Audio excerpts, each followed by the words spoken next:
BJP অনেক জায়গায় বলছে যে আমরা ক্ষমতা এলে লক্ষ্মীর ভান্ডার বন্ধ করে দেবো। আমি আপনাদের কথা দিচ্ছি, আজকে যতদিন বাংলায় আমাদের সরকার আছে, আপনার লক্ষ্মীর ভান্ডারে চোখ তুলে তাকানোর দুঃসাহস কোনো বিজেপির নেতা নেই। প্রধানমন্ত্রী চাইলেও লক্ষ্মীর ভান্ডার বন্ধ করতে পারবে না।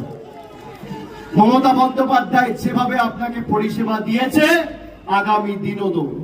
আমরা যেভাবে বিনামূল্যে রেশন, রাস্তাশ্রী পথশ্রীতে রাস্তা, যেভাবে নতুন করে পরিকাঠামোগত এলাকার উন্নয়ন, যেভাবে স্বাস্থ্য সাথী, বিনামূল্যে রেশন, জয় জোহার, তপশিলি বন্ধু, ঐক্যশ্রী স্কলারশিপ, স্বাস্থ্য সাথী কার্ড আমরা দিয়েছি, আগামী দিনও দেব। যত দিন যাবে উন্নয়নের গতি তত বাড়বে।